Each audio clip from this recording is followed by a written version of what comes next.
Now I'd like to show you how my workflow is all set up and how I get prepared for a session here at JEBTECH Recording. Tonight we have Paco coming in to do some work on his project. Tonight I believe we're going to replace the bass line and replace some keyboard parts, and I think maybe replace some horn parts. But in the process of me getting prepared for that session, you get to see how my workflow is all set up and how I do things here at JEBTECH Recording. This is the song.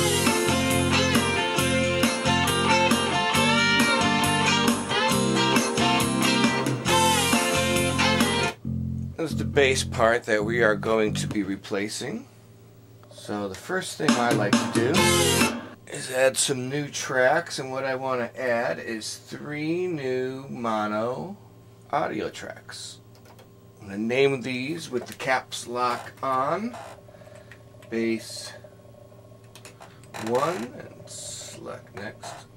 Bass 2, select next. Bass 3, then we're done with that. Now for the inputs, I want to select ADAT6 because that is what I am connected to on my console. For a shortcut, since bass 1, 2, and 3 are highlighted, if you hit Shift Alternate, select the same input, Alt6, it changes to all of them. And I also want to make all of these go to a group. Let's set up a group for the bass. So select a new track, but I want this time a stereo aux track. So let's name it Bass Group. Alright. It doesn't have an input, so we'll create one on path 4. If you right click on the I/O name, you can rename it. And that's the Bass Group 1. Highlight Bass 1, 2, and 3 again. Shift and alternate. Click on the output I/O. There it is, Bass Group 1. Now it's assigned all of those. Most of the tracks have been recorded and we're just doing overdubbing and replacements. The studio is kind of set up in edit overdub mode.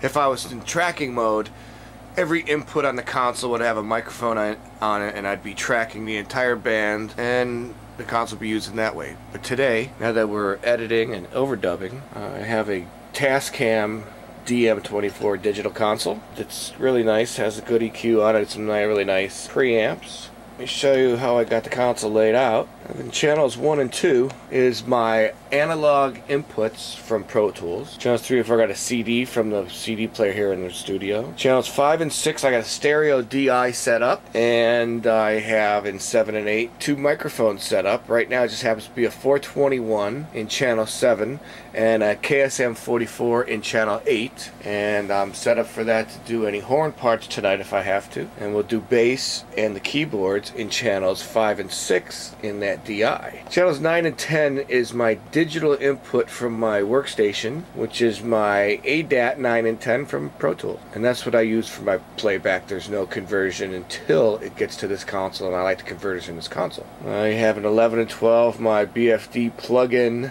return for drum replacement, and also for sound replacement I have a drum machine in channels 13 and 14, 15 and 16. It's MIDI keyboard, different MIDI sounds.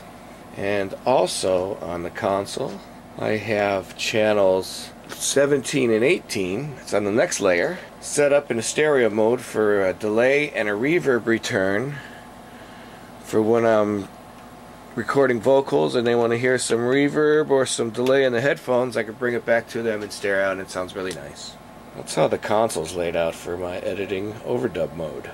I'll be tracking the bass and the keyboards through this 160 SL compressor. Very nice sounding. And the DIs I'll be using today, the Brook Siren DI. The other DI is currently set up over here against the couch, because tonight that's where the bass player is going to be. MD421 Sennheiser mic, ready to go out here for a saxophone part. And the Shure KSM 44, I'll use that on instruments, vocals, percussion, a lot of things. It's a great mic. What I really like about it is its choice of patterns. Try throw that in a dead booth in the omni position, and you just see how rich those vocals get. It's nice, very nice.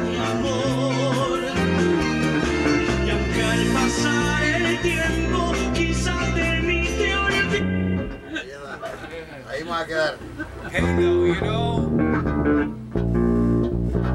we just got a bunch of good stuff, though. We're gonna start after that. After this. We should take it from here. Siempre serás mi amor. Y aunque al pasar el tiempo, quizás de mí te olvides. Same note again. Yeah, Ahí es medio tono abajo, tocas, ¿verdad? arriba. Okay, here we go. Siempre serás mi amor. Y aunque al pasar el tiempo, quizás de mí te olvides. No, ahí estás medio tono abajo. No, pues sí. It's more than a half step. No, es más arriba. Estás abajo de la...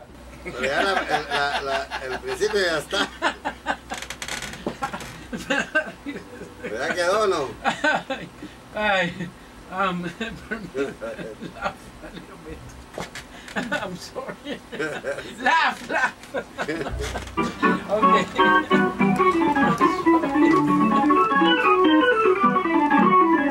All right, there's Paco and Julio. Julio came in trumpet today. And we're moving on. Let's go ahead and take one and see what happens.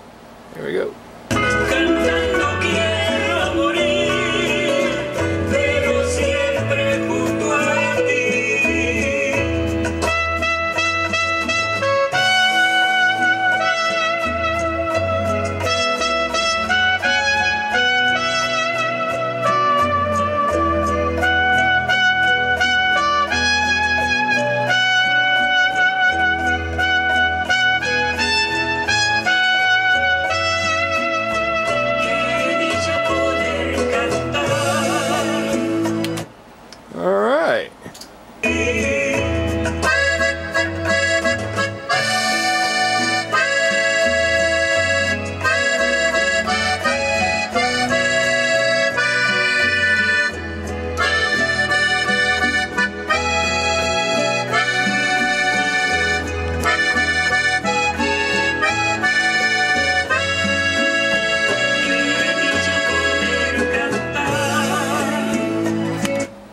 Sure.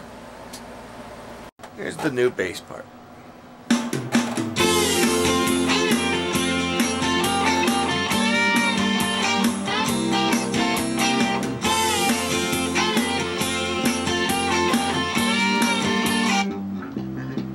We also put a little bit of EQ, a little bit of compression, if you'd like to see it.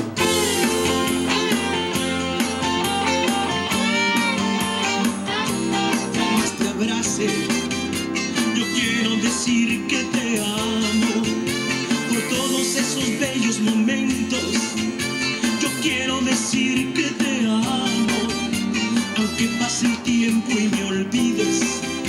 Yo siempre diré que te amo. And that's how it's done here at JEBTECH Recording. I mean, every project is different and you customize to the needs of that project, but as far as someone's hands-on, like an engineer or engineer-producer, someone who's on this console and assigning things, I think it's very important to have the same channels all the time and the same things in the same place, or your same mics is important, because once you start getting used to that workflow, you're not thinking about it anymore. You're creating, you're making music, and you're not patching and thinking about, you know, signal flow and things like that. It's there and you've been using it, so you get used to that, and it's just, you're just moving along, you're creating. Thanks for watching.